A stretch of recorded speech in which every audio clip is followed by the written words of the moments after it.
Hi everyone, welcome to the Moo and Fit present the business end. Today we've got a very, very special guest we've got a wizard on the show, Russell Earnshaw.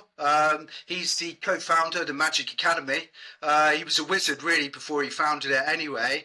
To give you a background about Russell, I played with him at Cambridge University. First met him probably in 1994, where he's a very fresh-faced undergraduate. To me, he looked like he should have been in a boy band. He had blonde flowing locks and very youthful, good-looking chap, and I questioned why he's playing in the back row. But he really came to fruition in 1995, and he broke into the Cambridge team. We had a great team that year. We ended up as a bunch of students beating the mighty Western Samoa, didn't we, Rusty? And I can remember after that game a few stories about them not being particularly happy, including their captain. But we had a great team, and we went on to win the 1995 match. And it propelled the careers of quite a few players like Russell. We had a great back row player called Steve Surridge, who played for the All Blacks, and we had a scrum half who stopped to fame with the England Sevens and Fiji Rugby, and Ben Ryan. He was a great thinker at that game. We had a great leader at the time, a guy called Tony Rogers. He was a coach who loved Cambridge, and he loved all the players, and all the players loved him. And it's probably safe to say at that time we were all very happy, probably the happiest time of our careers. After that, Russell moved on to Bath, arguably the best side in the Northern Hemisphere at the time. He went on to win the 1998 European Cup with Bath. He was coached by the great Andy Robinson, and we'll talk about Andy as well, I'm sure, during this podcast. And from then on, he played England Sevens, Rotherham, Doncaster, Birmingham, Solihull. He's also coached teams. He was a coach of Birmingham, and he led the Great Escape. And he's led a wild promotion there at Birmingham. I've read all about it. So Russell now is the co-founder of the Magic Academy. And basically he teaches coaches and leaders how to lead for the benefit of employees or players. And he's coached and held leadership courses with the likes of Google. He's worked with Great Britain Hockey. So we're very lucky to have Russell on the show today. We're expecting to learn an awful lot from Russell, so there's no pressure on you. So welcome to the show on behalf of me and Fitzy. Thanks for having me. No one has ever put my name and boy band in the same sentence together, so I appreciate that. I can share a photo if you want, Russell. I definitely have more hair back then, and I sometimes have to show to my kids to remind them. Well, age can be difficult sometimes, but we're all getting older, so there you go. It's definitely the coaching. And then the other thing you made me think a little bit about was like, it probably was the happiest time in my rugby. So people will say, I played England Sevens, played in Hong Kong and amazing venues around the world. I won the European Cup with Bath. And I think if Cambridge was like 100 out of 100, I think other experiences were probably 30 or 40. It was definitely the best time of my rugby career. And it's interesting, I just went back to my old school and did a speech day and showed a picture of me playing in the varsity match. And I had white boots. So in 1995, before they were a thing, I was playing in white boots in front of 82,000 people against Dave Humphreys in Oxford. And probably just felt like I could do what I wanted at that point. Felt really brave, really. And I guess just to anyone that's into their rugby, like at the moment, Henry Pollock is probably someone that I'm looking at very jealously and going, he's got coaches that are letting him be who he wants to be. And I know that some people might find him quite annoying, but he's definitely like delivering on the rugby pitch. So, I probably experienced that as a professional player. There's probably similarities actually between you and Henry Pollock and the way you looked, the way that you played. I forgot about the white boots. Being an old school rugby player, I used to think, why is he wearing white boots? But great player. But why is he wearing white boots? You know, me and Fitzy never really got into that. So Now that really wasn't a thing back in the mid-90s. So a bit of a maverick there. Yeah. But let's go back to your playing days at Bath. I mean, as Moo mentioned, I mean they were at the cutting edge of the the style of professionalism, at least in Europe. You had some great players there, and as you mentioned, won a European Cup. How did your experience as a player shape you as a coach and a leader that you've become? Yeah, and it was actually at a really interesting time for Bath because there was like the old guard, there was Jeremy Guscott, Phil de Glanville, Nigel Redmond, Mine Hard, Victor Bogu, and then there was new people coming through like me, Mike Tyndall, Ian Bolshaw, Matt Perry was just starting to break through. I remember one of the first sessions, and Gareth Cooper, who went on to become the Welsh scrum half, was doing a bit of passing, and Jeremy Guscott turned to him in front of everyone and said, "Oh, did you win today's session on the back of a packet of cornflakes?" And I thought, oh wow, that's like, and there was never really, in my opinion, like although we won the European Cup, it was definitely they really struggled with the transition to professionalism and also incorporating like the newbies and the youngies, and that team didn't go on. And Bath obviously just done really well this year, and it's really the first time they've been successful since the late '90s, which is crazy when you look at the players that they've had. So I guess, look, I had a great time in Bath. Let's be honest. Like, probably had a better time off the pitch than I did on the pitch. I struggled with my relationship with Andy Robinson. So I guess something that I'd probably trying to help people, young players with is how do you maximise coaches? How do you get the best out of them? And I'm sure we'll talk about hard conversations, but how do you have those hard conversations in a really effective way? How do you receive and filter feedback? And those are probably some of the skills that I didn't have at that time. And similarly, coaches at that time were different. Justin, you've coached loads. You'll have seen the transition from how it probably used to be to how it probably is a little bit now, and there's some differences. And yeah, it was tough for me. And given, I know you mentioned Tony Rogers, Liam, but Todgers for me was perfect. Like, he would be thinking, have we got the peg? Have we got the golf ball? Have I organised what we're doing after the match? And then the players could just be themselves. And as you said, great leaders, Steve Surridge, Steve Cottrell, players like that. And we just ran it ourselves. And I went from a position of probably having autonomy as a player, probably really definitely feeling like I belonged. So I felt like I was part of the team, but also felt like I was getting better on a day-to-day basis because of how we played the game and because of our opponents. So we played Samoa, French Barbarians, South Africa A. I mean, it's crazy to think about it. Erasmus played 8 for them, for South Africa A. So we got to play against some of the best players in the world, and it helped us get better. And I probably didn't experience that, if I'm absolutely honest, at any point in my professional career. And I definitely would love to hear your two views on this as well. And I still, speak to lots of current England and some of the guys that were with the Lions, and I think they're experiencing quite similar stuff as well. Yeah, I mean, I'll come on to Andy Robinson in a minute, but what I would say about Tony Rogers, first of all, I'll just interject on people think, what are you talking about, a peg and a golf ball? These were for after rugby activities, which Tony Rogers always loved. But but he was a guy who cared, and you can see that he cared, and you can see that he loved the club, and therefore he didn't want to let the guy down. And he was such good fun. wasn't the technical coach, but he would he would gel all the players together. He would just let us get on with it, basically. And we had a few brains in the side like Russell and Ben and Steve Thurridge. We also had a guy called Nick Warren at that time as well, who went on to play for Wales. So it was a remarkable time. But I mean, I'd just like to get your honest take on this. Andy Robinson, Tony Rogers, who was the best leader, coach, and why? It's not even a contest. Like Andy Robinson? No, Tony Rogers. Todgers, we just had a reunion recently, and you go and see Todgers for the first time in years, and it's like you were never separated from him. Like, he remembers everything. He's warm. He's kind. We had high standards. Like, let's be honest. Like, we had really high standards around how we behaved and how we worked together and how we got better. Like, I just think Todgers was at the centre of that, and I don't know whether it was deliberate. So that's the bit I'm always a bit confused about. It wasn't deliberate. It was exactly who he is. He had no agenda.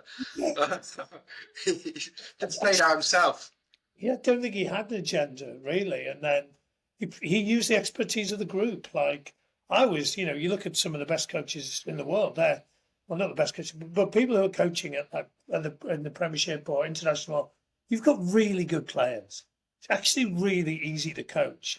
You've just got to be super skillful at understanding strengths of the team. How do I bring people together? How do I allow them to be themselves?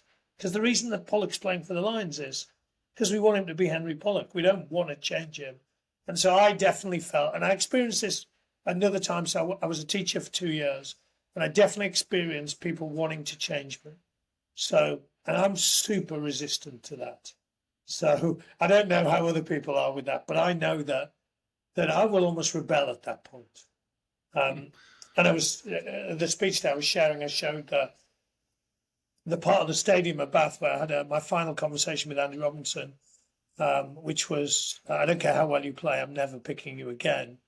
And I just, I mean, the reflection for me is I probably didn't have the skill set to deal with someone like that. And probably the reason for that is I was just so lucky to have someone like Tony Rogers, who completely got me, like 100% got me, and understood how to get the best out of me. Whether it was intentional or not, I don't know.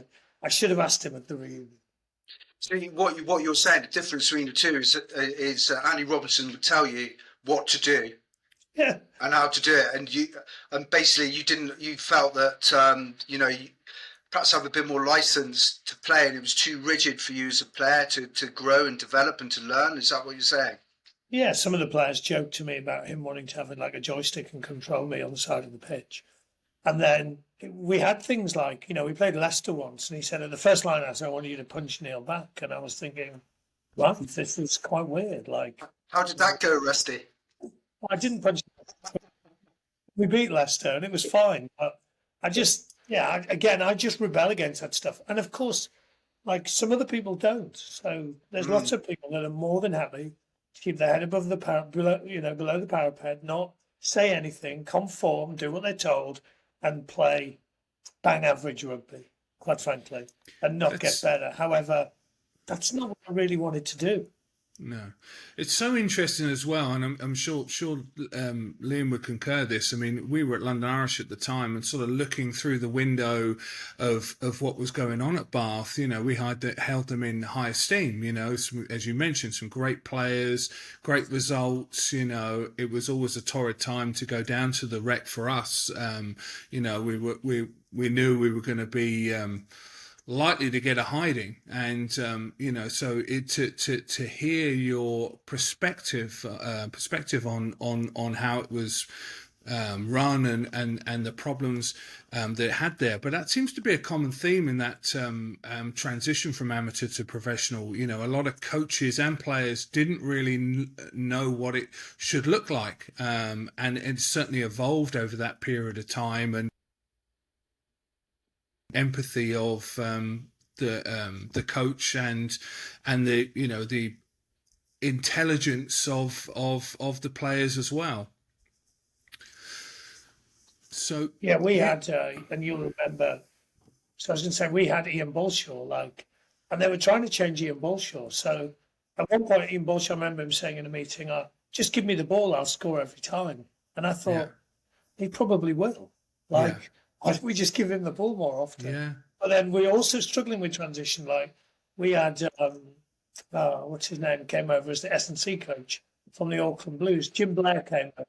Mm-hmm. And we used to train in the gym underground, and we'd be doing we didn't do Olympic lifting. We did things like, crossovers, and Jim would be smoking in front of us. Like in 1997, we were in a gym where our S&T coach was smoking. So that doesn't surprise, look, it's 27 years since Bath have and Bath have now gone on and won some big stuff. And I just felt it was probably at a time where people were, as you said, Justin, really, really struggling with that transition. No one was like going, okay, let's take a step back and I'm just going to let the dog out.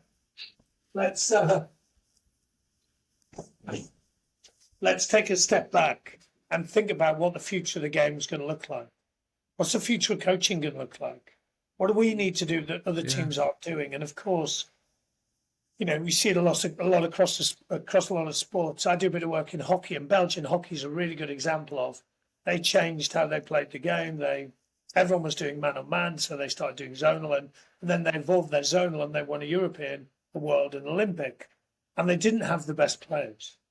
So I didn't ever feel like I was in an environment, and again, you guys might tell me you were in different environments to me, where I felt like we were breaking the rules and we're going to do this differently. I think we were trapped in the past, if I'm honest, of we've always done it this way. This is what's brought us success. We'll keep doing that, and then we'll just do it a bit harder. Have more fights with each other on a Thursday night. So that, people would talk about the Thursday night session as being harder than the match. I would have, I had a fight live on Sky Sports with Martin Haag, who's one of my best mates. Like, it's so weird. Very, very strange. It was just a strange time. It was, it was the wild, wild west of at that time, wasn't it? As people were transitioning, I'm sure, Justin, you've coached in the US, and you'll see that in the US as the game transitions and people want to become more professional with it, and then they get a World Cup, and it's just interesting how people deal with that stuff. It's a very interesting journey, that's for sure. So you had a lot of success both playing and coaching with England Sevens. What sort of moments stood out for you as a true test of leadership under pressure, either playing or coaching? I guess that's what sport does to you, isn't it? It gives you lots of pressure moments. Mm-hmm. I love the Sevens. I would recommend it to anyone as a player or as a coach. Obviously, Liam, maybe not so much for you. See for yourself. Yeah. Don't boots on me, and I would have been pretty good, actually. half a pitch. You just get to, be around the other side of the world, playing against different teams, tactically different, be on the emotional roller coaster of you've lost your first game and now you've got to win some. And we had some good time. You mentioned Ben.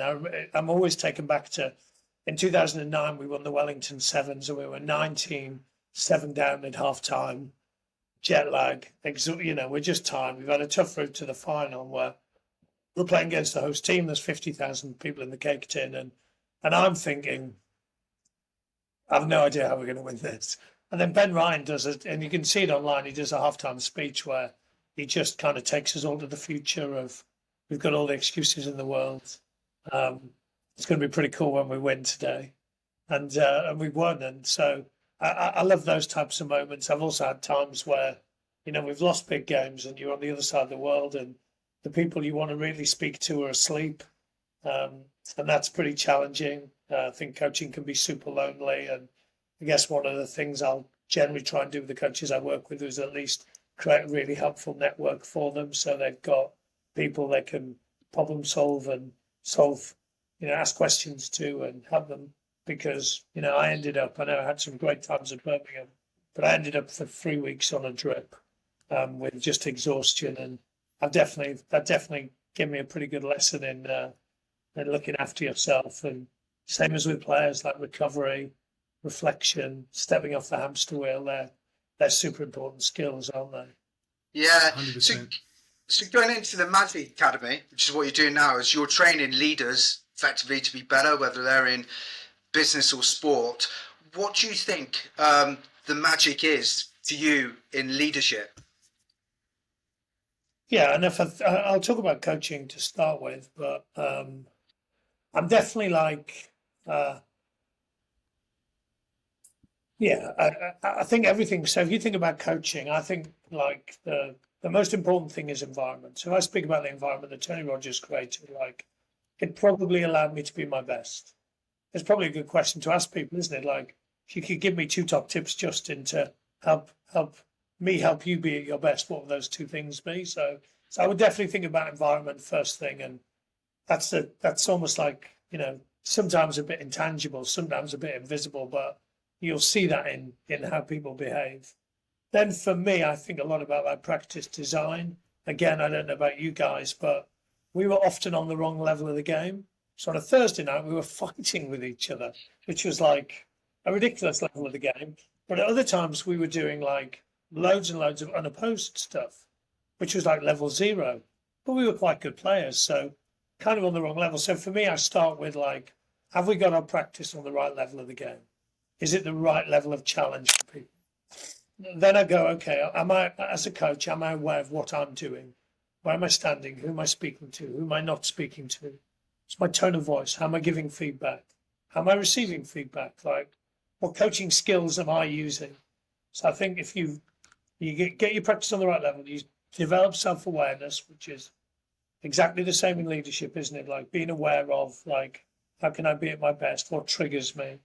All those types of things. And then the next layer for me is co-coaching.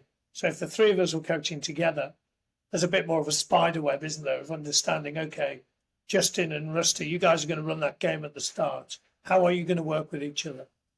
What are you going to be doing, Rusty, when Justin's doing that? Okay, when are you going to intervene and why? When are you not going to intervene? So I think the next level is co-coaching. And I think if you get all that stuff sorted out, then you get some magic. If I paint a picture of you not sorting that out, so we're doing unopposed practice and everyone's like bored. That happened to lots to me. We actually did a team run at Rotherham, unopposed, with no ball.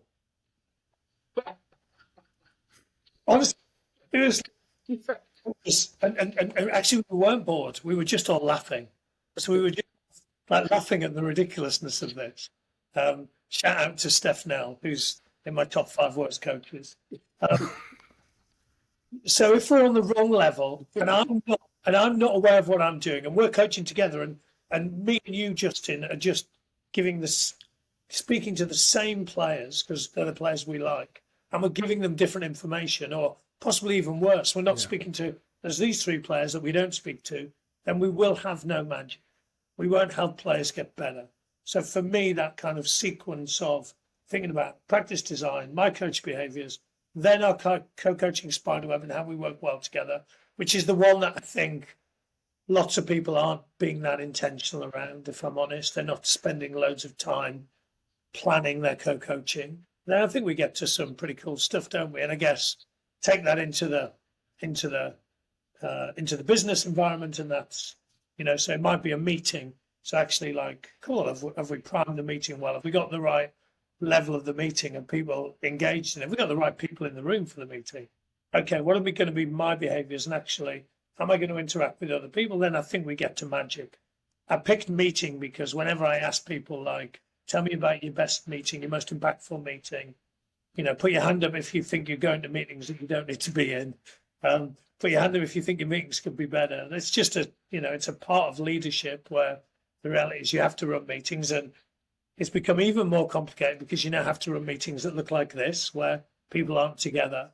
So those skills, so the skills of off-pitch coaching in terms of sport and kind of meetings or gatherings in terms of businesses, they're super, super important skills, aren't they? And I guess one of the things that I always try and think about with this is like, what's the one skill?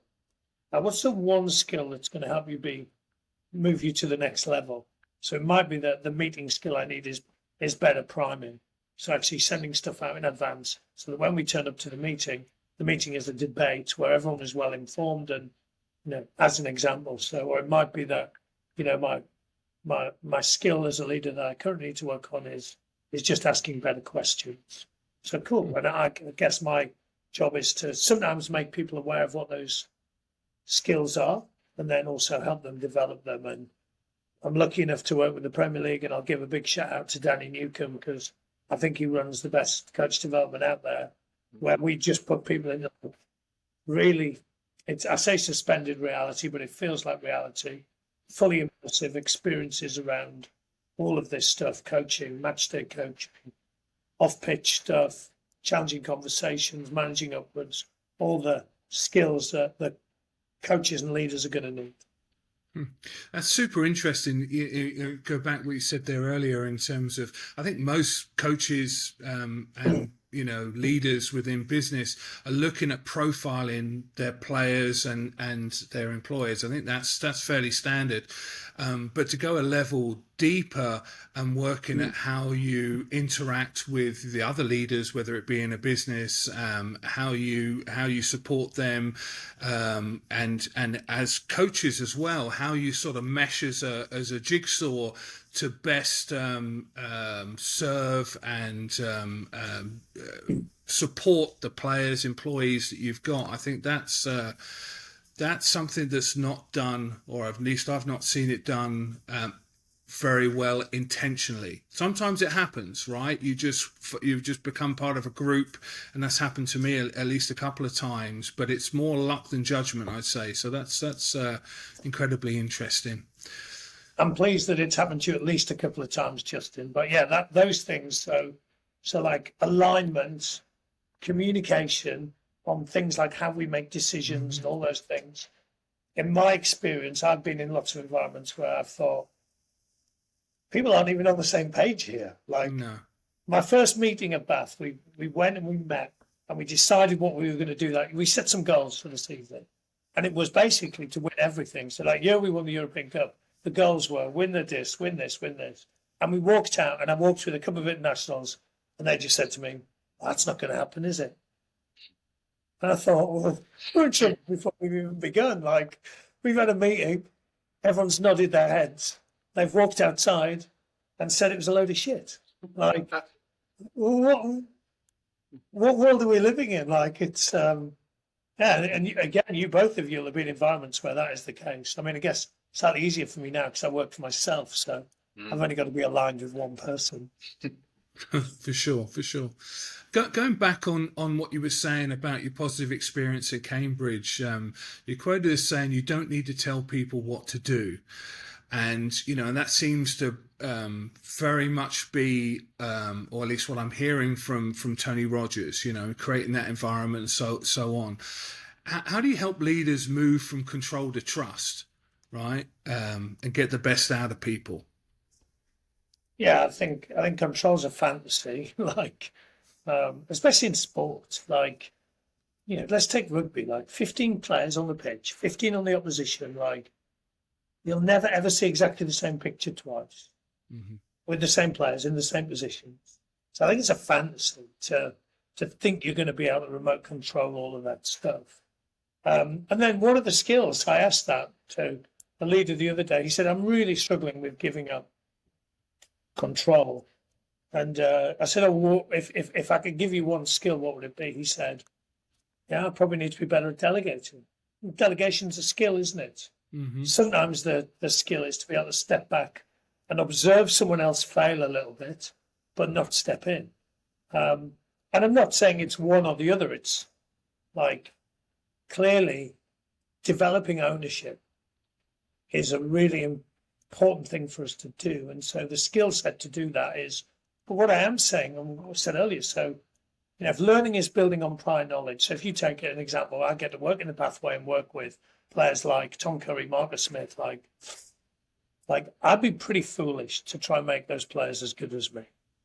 Like, the Lions won't beat Australia if those players play as well as I would. So that kind of learning is building on prior knowledge, understanding where they are, asking good questions, knowing what they know, and then going, maybe we could try this, or think about this, or here's a challenge, what's your motivation to try and achieve this, or what's going to get in the way of this? So for me, that's like kind of one of the things I think a lot about is like everyone's at a different bus stop, and our job is to help people like move to the next bus stop, understanding which bus stop they're at, and then at some point they've got to like get on the bus on their own. Can't just sit on the bus alongside them the whole way. And again, you look at the size of squads now, compared to when we played, there'll be some people have 50-man squads. They were talking about they were joking on the commentary this morning on the ACT game, saying the Lions have got more staff than players. So Andy Farrell's got like 40 players. He's probably got 30 staff.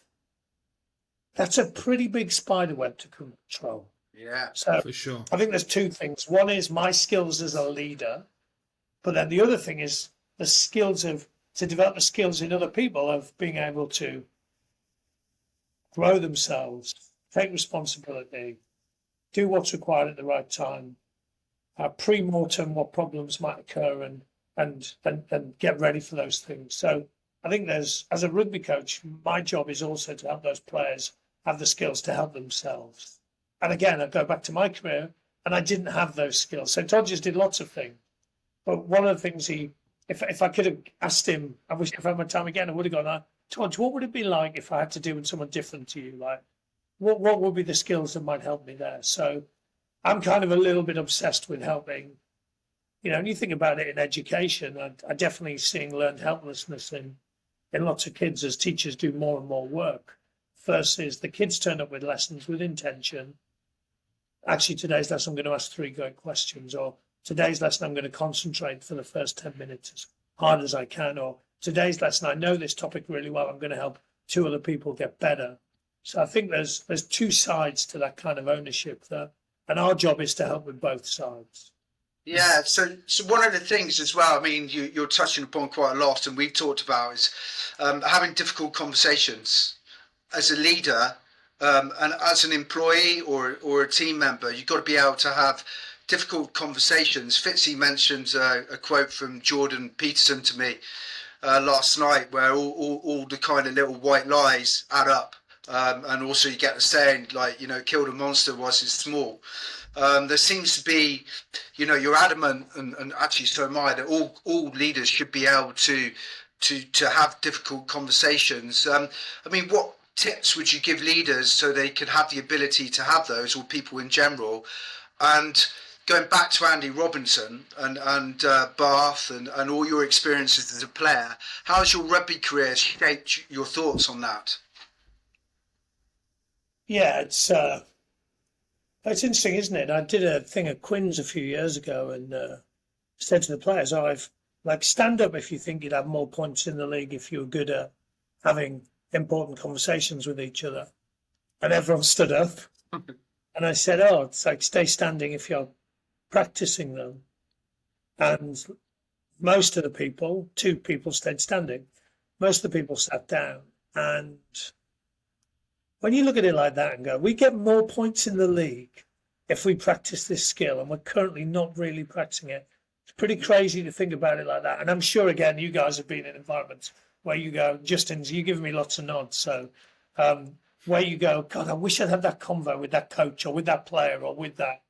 And as you said, Liam, I agree, it just builds up over time. So what was originally an important or a hard conversation suddenly becomes really challenging, doesn't it? Because you go, oh my God.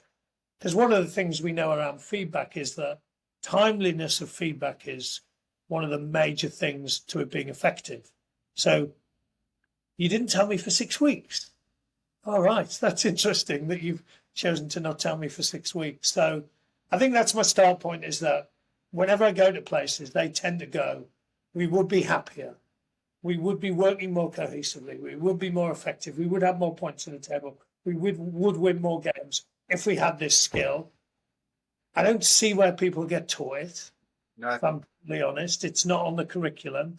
And then suddenly you have to do what I do. You have to work with a coach who's completely different to you. And you have no idea how to do it. I remember, again, another England international saying to me, just, Rusty, just shut up and do what you're told.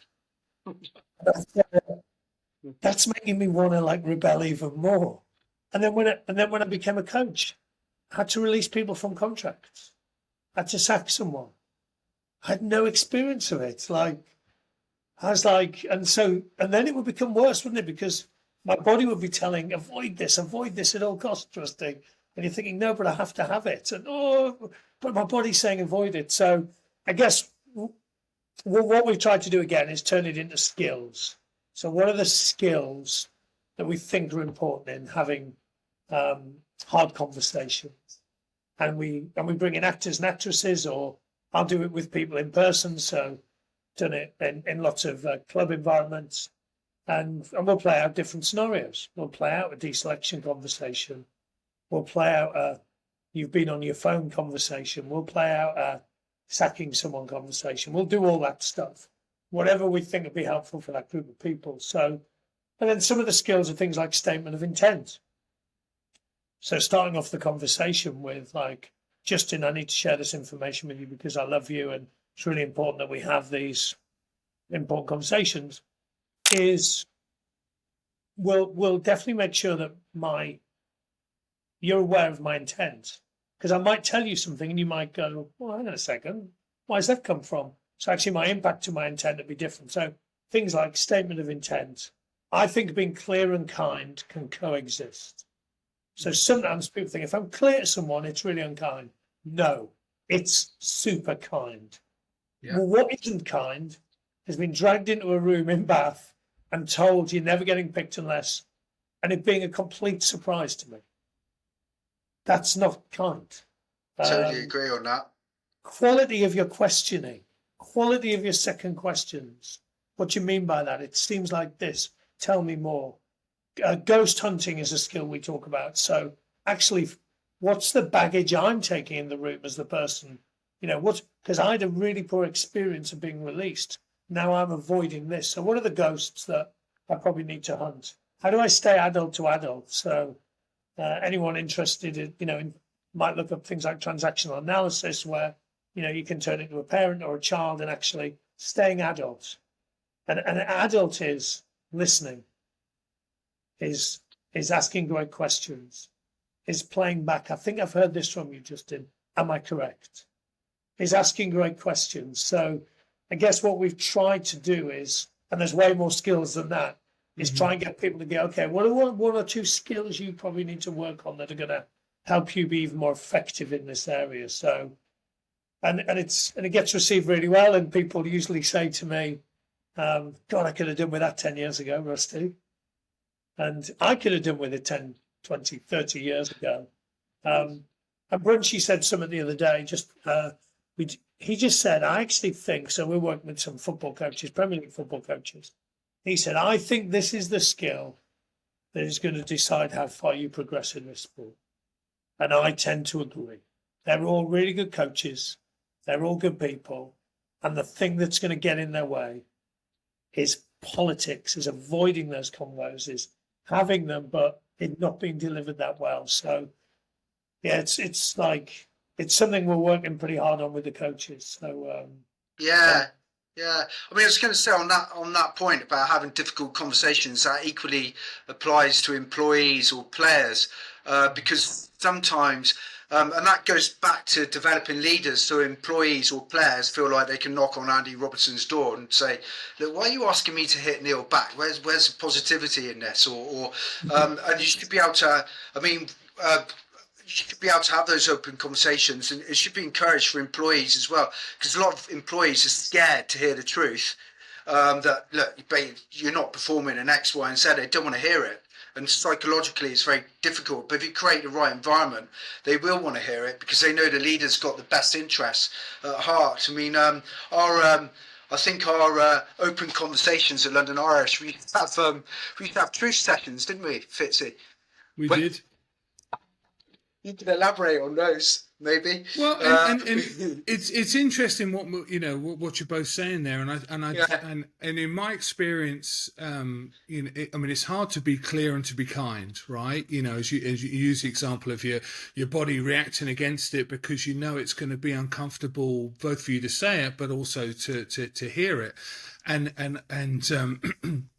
I've seen some coaches and Liam mentions our truth sessions with Willie Anderson, but nothing was off the table, and he did it with empathy and compassion, and it was very direct. I personally like that. I'd rather know positively or negatively where I stand.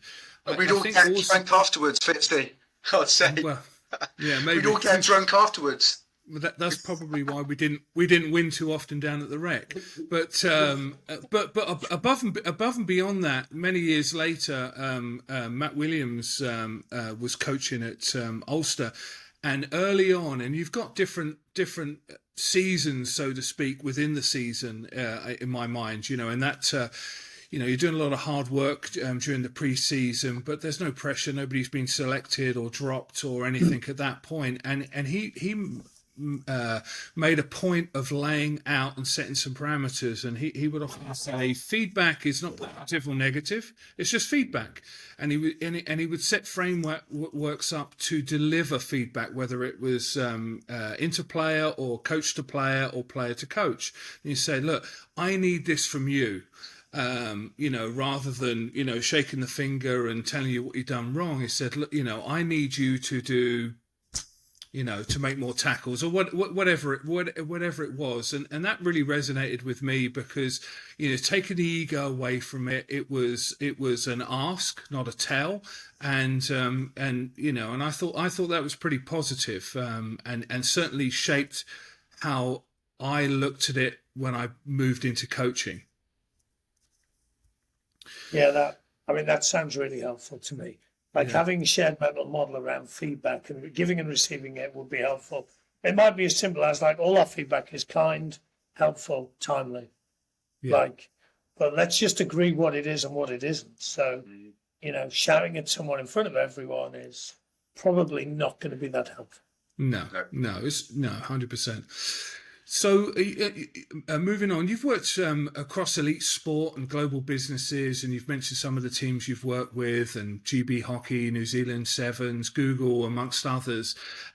What is one habit or mindset you wish more CEOs stole from or adopted from great coaches? I think like having the ability to understand what's going to be a helpful mindset in this situation. I know you've said mindset, but actually, so for me, like just being like, okay, I'm going to be like a journalist. I'm going to have a journalist mindset. I'm going to be super curious. Is going to be really helpful in this situation. Or actually, in this situation, like having a table mindset. So me and Justin are sat alongside each other. We've got a problem in front of us. We're trying to solve the problem collectively rather than it's me against Justin. I think just being able to go, what mindset's going to be helpful for me in this situation? Because all too often, and I see this in business, it doesn't happen as much in sport, because in sport we have kind of recovery factored into our week. So business is like you're on the treadmill all the time. And before you know it, you're in a meeting and you're had an amygdala hijack and you're unable to like calm yourself down, and suddenly you're doing something in a way that you almost wish you weren't. So probably even just thinking about that. So I'll give you an example. I worked with a guy in football who he used to have his challenging meetings on a Monday morning because they would give him 2 days to think about it. And he used to do some other stuff. He used to have a pen and a paper because it would create a skillful pause for him. So if he wanted to create, like, I'm really frustrated. Sorry, Justin, what was that you said? And just write it down. It would create that moment for him to kind of self-regulate and then go, okay. And then perhaps adopt the curious mindset. Oh, I'm really interested, like, as to like when you said that, what was the real reason for that? So for me, I think it's that to have these kind of multiple mindsets, and you would have those as a player. So there'd be times, where you've been near the opposition's try line and you've probably got this warrior mindset going on. There might be other times, where you're walking towards a line out and then you're looking at the opposition players and you've got a bit more of a problem-solving mindset. Where if at that time you were full-on warrior mindset, just I'm going to smash something, it wouldn't be a helpful skill at that moment in time. So, yeah, maybe that's something for people to think about. And maybe think about like planning your week in terms of mindset. So when is the time in the week I've got to be most curious and be like a journalist? When do I need to feel like it's me alongside people and we're co-creating stuff? When do I have to actually be really direct and I need to use the boss mindset? Yeah. You look like you're going to say something, Justin. Yeah, no, you touch upon something I want to build on there. I mean, as players, as athletes, we have periodization over the course of the year, week. It's hard one day, it's less intensity the next. It's tailored towards competition on the weekend. If we're taking a rugby example, and I've certainly noticed that transitioning into business, there's Not with everyone, and I certainly didn't do it at the start. That intentionality between to periodize what I was going to do, blocking out periods for deep work. As you said, you can have meetings, and all of a sudden, if they've been emotive, you've changed how your reaction for the next set of tasks for the day. So being intentional and periodizing and getting into a bit of a flow and taking that from what I learned in rugby, I found super helpful. Would you say that's an important skill for business leaders to master and look at?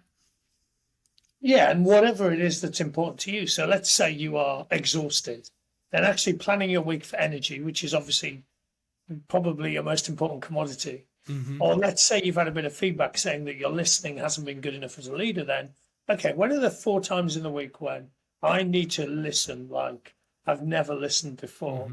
Because the reality is you can't do 7 days of listening. It's exhausting. So whatever it is that you're going after, maybe just think about, because often we're just planning weeks around tasks, aren't we? I'm going to do this, and I'm going to move to this meeting, then I'm going to move to this. And then my other nudge is just try experiment. So if one of the things you are finding is that you haven't got enough space, then go, okay, I'm going to, on my 1 hour meetings, I'm going to cut to 45. I'm going to try it for a week. I'm going to see if it's better. The reality is, I imagine lots of people will thank you for doing that. As well as you'll create 15 minutes space for yourself to maybe go for a walk, maybe, just do whatever to set yourself and think about the next meeting so that it's, you can be as, you can perform. We're talking about performance, aren't we? Like, in order for leaders to perform, we've probably got to think about periodization and amplifying and reducing certain things at certain times in the week, in the month, in the year. It's definitely one of the things that I've, as I've worked for myself, and you say yes to everything, and you're on a plane to Boston, and then you're here, and then you're there. Like I think really deeply about this stuff now, because I have to show up. Because if I turn up and do like 72% for Google, then I'm not going back next time. So, for me not to think about what I do in advance of that is crazy. Just not doing that. I used to ask myself, I've run my own business basically for over 20 years, and I would always ask myself, everything I would do, I would always ask, is this actually going to achieve what I want it to achieve? And if it's not, I just wouldn't do it. And it was simple as that. And I would say that to all the staff as well.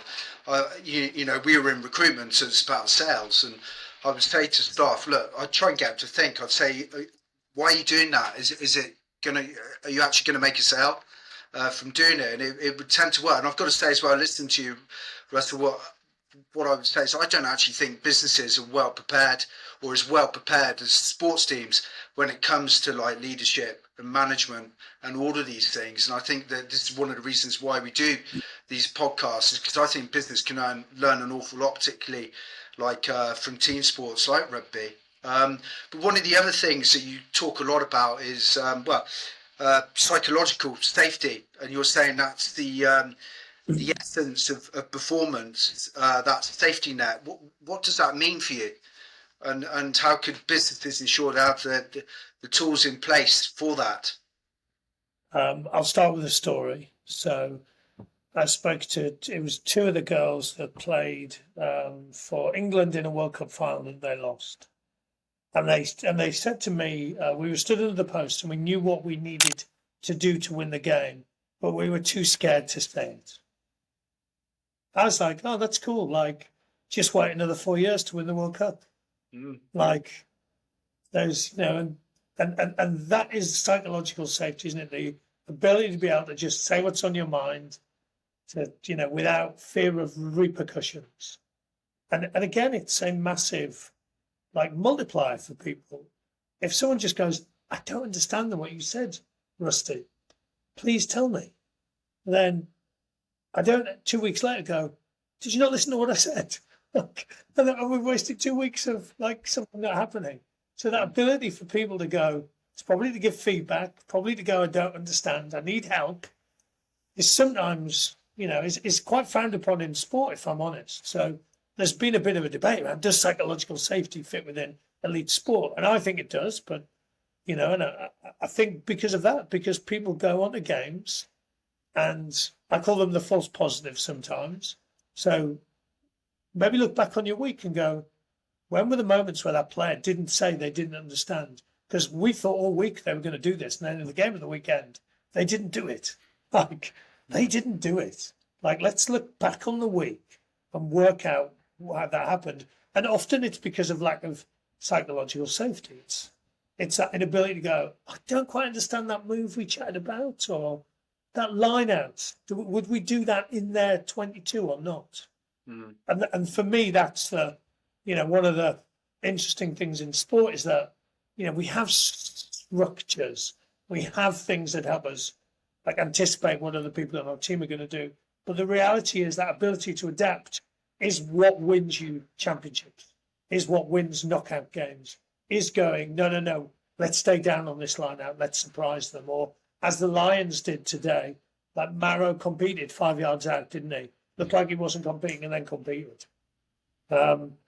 So I think it's critical.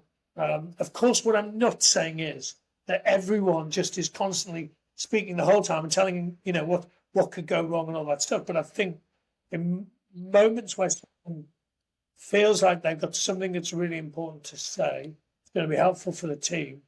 If they don't put their hand up and say that, that's problematic. And I tutor lots of kids, and they usually end up being kids that have got some kinds of neurodiversity. And the reason I end up with kids' neurodiversity is because they're too scared to put their hands up in a lesson. Or they put their hand up, and then one kid I taught, and they put his hand up and said, could you explain that again? And he got sent out of the classroom. Of course, he's never going to say that again.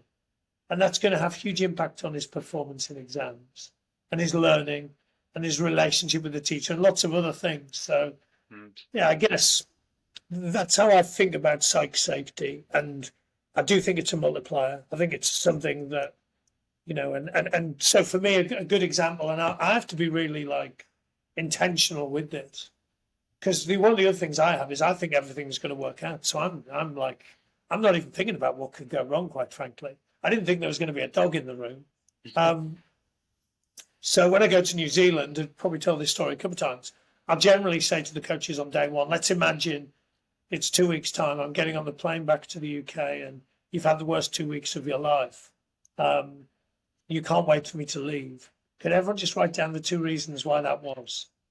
So they're kind of, as Gary Klein calls it, a pre-mortem. And we pre-mortem a bit in rugby. We could definitely pre-mortem more. But if those coaches didn't tell me that stuff, I could just blissfully leave in 2 weeks' time and I'd never know, would I? And they'd be going, God, Rusty's terrible. I'm glad he's left. Well, and that raises a good point, because especially when you're walking into a new environment and you're not sure, they don't know you, you don't know them, do they have the confidence? Because I think that that psychological safety is also confidence as well, to speak up and to ask those questions. I found that the checking for understanding and asking questions and getting to see what the answers come back to me very useful in. Are they following what I'm saying? Or as you say, you leave in 2 weeks' time and, nobody's picked up what you were laying down, if that makes sense. Yeah, so makes sense. Yeah. When you move into a new environment, you said about, you're in Boston at the moment, going to New Zealand, going into to different, whether it be sport or corporate environments. What are you first paying attention to when you walk into an environment or a room? Yeah, and I think the one thing that all the rooms I walk into have in common is they usually have people in them. So I actually don't coach individual sports. I work with some coaches but actually that's what excites me, is this kind of, there's people gathered together for a reason, trying to achieve something. And the walls may look different and there may not be any walls, but that is the reality. So, and then again, you've got to think, I guess firstly, I've got to think about myself, like what mindset's going to be helpful. So super curious. But then also I'll go into environments So I did a bit of stuff when Eddie was with England, where you go, but you've also got to show like that you're adding value. So if you don't show you're adding value in the first couple of hours, you might not be there the next day. So, so I would think about that. I would think a lot about where I stand, who I speak to, what questions do I ask, what clothes do I wear. I'll generally be not wearing any badges, or I just don't like that kind of thing. And then lots of the stuff we chatted about, like what do the relationships look like? Do people look like they're aligned? When someone says something, are people nodding or shaking their heads? Like what's the quality of people's listening when someone else is speaking? What do they say and what do they do? And is there a gap between those two things? So have they spoke about like really high standards? So I had that with the team I was with, and then what my job I think to do is to make people aware and then maybe practice the skill. So, and what I would generally do is ask questions because it's less invasive. So if I give you an example, I'll give you two examples from an environment I was in. And the two questions I wrote were, and my job is to work out biggest bang for buck. What do I think is going to make the boat go faster in this room? So one of the questions was, who's in charge of standards and why?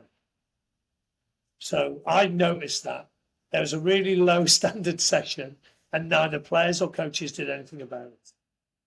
So I was just curious, like, who is in charge? Is it coaches? But actually led to a really good debate about the coaches. And actually they had complete disagreement on it. And it wasn't something they'd spoken about.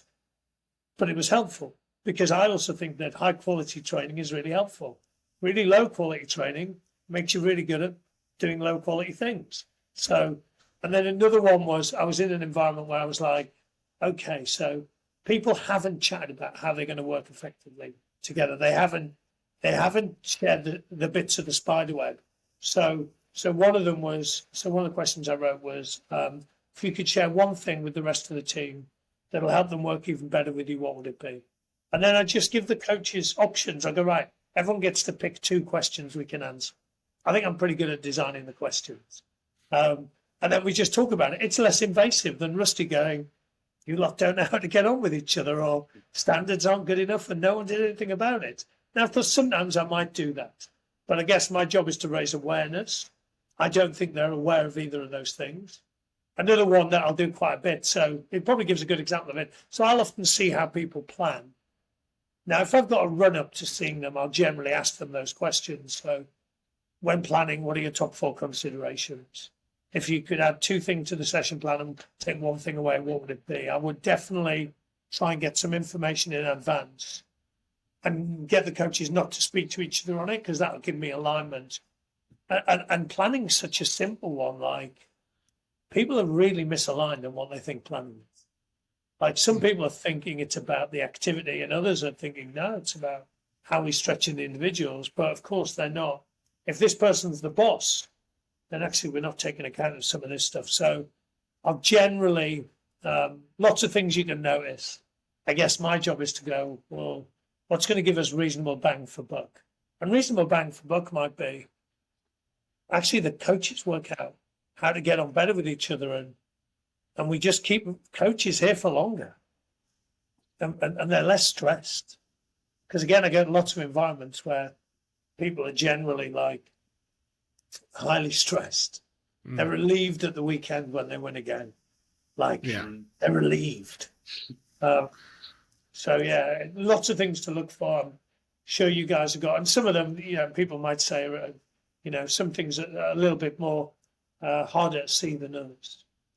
And in terms of, obviously you're a great thinker about leadership, and you've made a transition from sport into business using the skills really that you've acquired. But what one piece of advice would you give any athlete at the moment who's looking to retire and move away from sport into the business world? What would you give them? What would you tell them? Start early. Some people, it becomes a bit of a shock. I mean, the reality is the way rugby is now. I don't know whether you guys watch it and wins at the collisions these days, but it can change in a second, can't it? So I would be start early, and then just think about the people you get around you. Is a really good example, like Mike Brown, I just listened to him on a podcast the other day, and he reached out while he was still playing, and I know he's reached out to loads of other people, and then he got involved in a bit of football stuff. He did a qualification. He did he's ready to go. Like, think of it like you're doing your pre-season. Like, you wouldn't turn up for the season without a pre-season. So that's probably my top tip.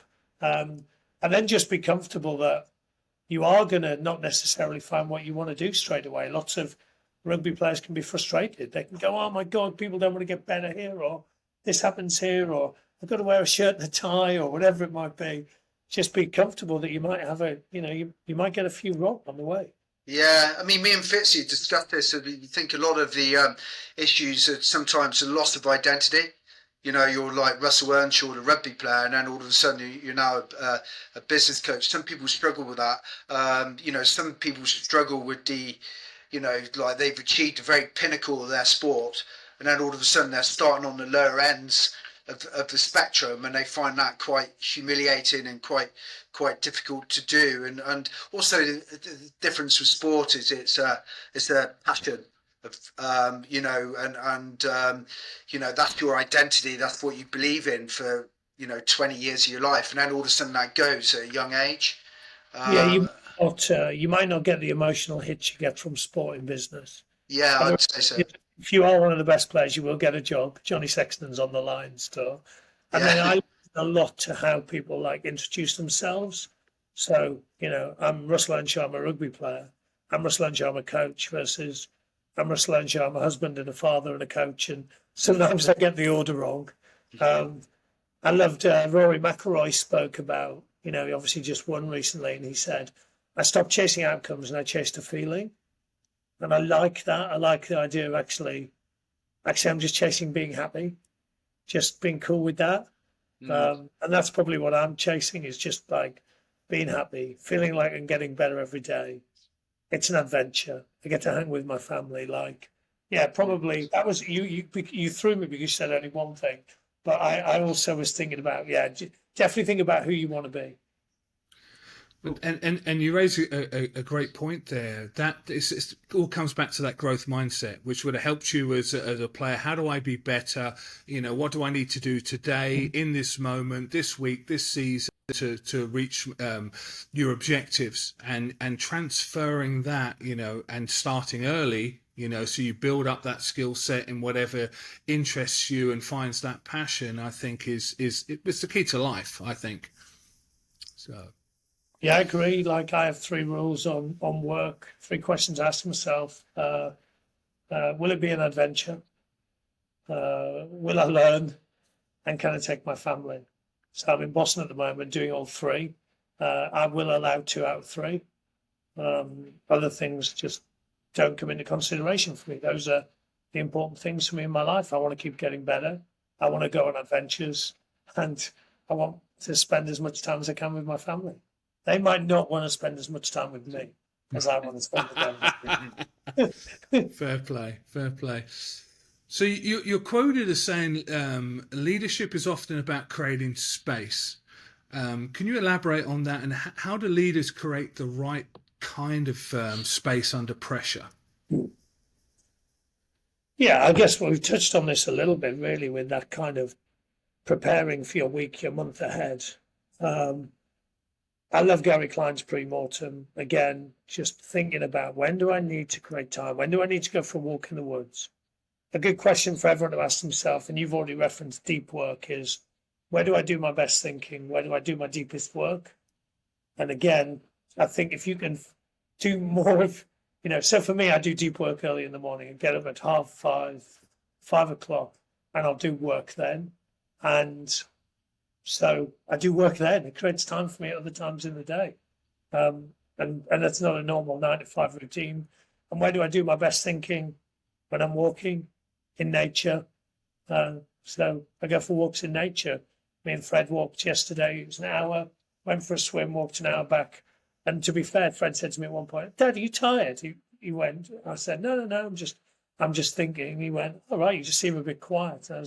For me, that was my thinking time. We've got 4 days with the coaches coming up. I needed to create a bit of intentional time for that. So yeah, just thinking about where are you creating those spaces for yourself? And loads of them you'll be you'll go, oh yeah, I need to do that a little bit more often. But then the flip is, as you were talking about, Liam, with, when you're chatting to the people that were working with you, like, where are you creating those moments for the people you work with? So if they are on the hamster wheel all the time, how can you expect them to be forward thinking? How can you expect them to go, oh, I could do that differently? How can you expect them to be like performing brilliantly in moments of high stress? So for me, again, pencil it in, have a think about those questions. Where do I do my best thinking? Where do I do my deepest work?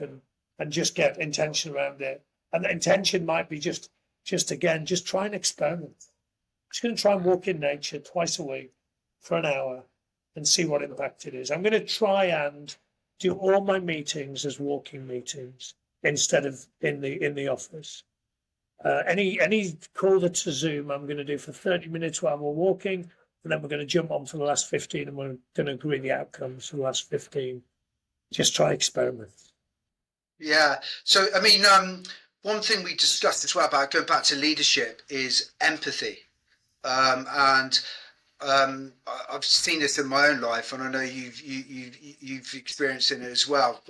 When someone gets hardship in their personal life, it basically means as a leader, because you've experienced hardship, you're more empathetic with people that you employ. I know that you don't mind me saying this, but close family members been diagnosed with epilepsy, as a close family of mine, and I'm just wondering how, like, experiencing that and that diagnosis has perhaps impacted your views on leadership, and I know that it's probably changed mine.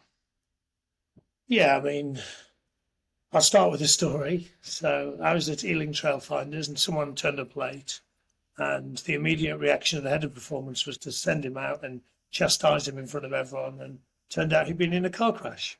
So unless you ask the question, unless you go, are you okay?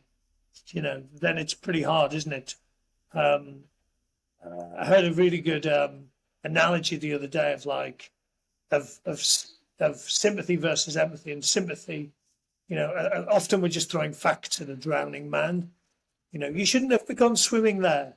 Loads of people have drowned there, as opposed to actually really trying to understand someone, listening to them, hearing them, understanding them. And yeah, my son developed epilepsy 18, alcohol induced, so had 4 seizures. And as you will know, Liam, that is a fairly traumatic experience for all involved. You see your life and his life flash before you, and you go, well, wow, and it clearly limits his life and what he can do and what he can't do. And he'll take tablets for potentially the rest of his life.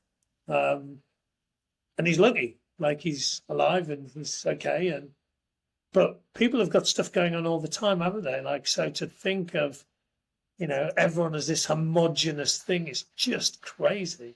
In the same way as, when I see rugby teams put up like opposition, and they'll go, oh, they defend with 6, 7 and 8 there. And I'm thinking, yeah, but 6, 7 and 8 are different people. They got different strengths. So for me, it just exaggerates that and reminds me that individualizing stuff, albeit very hard, is pretty important, isn't it? Yeah. We don't want everyone wearing it. If we just bought everyone a 2XL t-shirt, that wouldn't be helpful. Some people would have a shirt that's too small. Some people, let's find the right shirt for everyone. Let's get the right size shirt for everyone, help them. And again, that's, a real simple thing. You might just go, look, Justin, I'm about to be your leader. I'm super excited about learning from you. Could you do me a favor? Could you come and present to me on your dream leader? Like, if Andy Robinson had done that to me, I could have had those conversations with him. Like, one of the best ways to develop a culture of feedback is for leaders to ask for feedback. And that would be an easy way of doing that. Can you give me feedback on how I could be like the best coach you ever had, Rusty? Cool. Yeah, definitely. Very good, very good.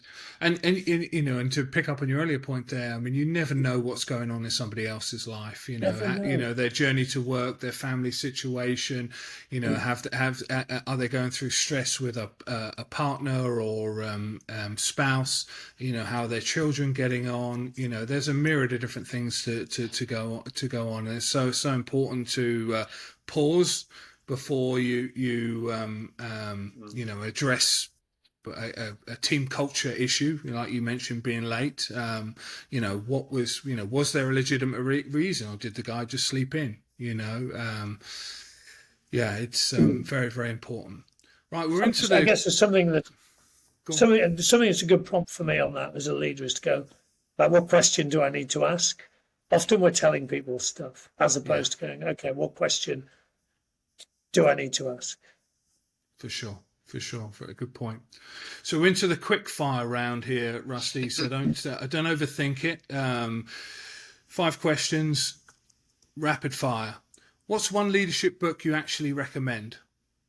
I'm reading Good Inside by Dr. Becky Kennedy. I would recommend it to anyone. It probably ties into our last answer. I love Dr. Becky Kennedy. She talks about kids have all the emotions, none of the skills. Let's help them with the skills.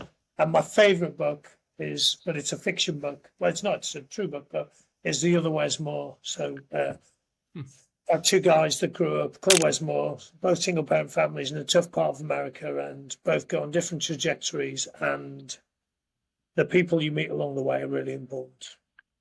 Excellent. That is the gift of leadership and coaching, isn't it? That you can have huge impact on people's lives. Brilliant. Best mistake you've ever made?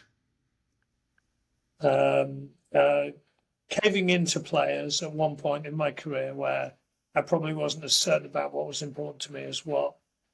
And I had a couple of players who, these days, I just wouldn't do that, but it definitely helped me go, no, this is what's important to me. This is like one of my pillars. So that was, I mean, at the time it didn't feel like it was helpful, but it was pretty helpful retrospectively. Very good. One value you won't compromise on? Kindness. If I always say this at the start of sessions, like, if I see anyone being unkind, if I see anyone being unkind to someone else, I'll definitely. If you see me frustrated, that's why. It's the thing that kills me, and it's actually pretty. You know, given a world where people are pretty comfortable being unkind at this moment in time, it's definitely challenging being me. For sure. A coach or leader everyone should study, and why? Gary Klein, expert on developing expertise, decision making, all that malarkey. So I love Gary Klein. I was lucky enough just to do a podcast with him, and he'd be one of the top 5 people that have influenced my thinking. Brilliant.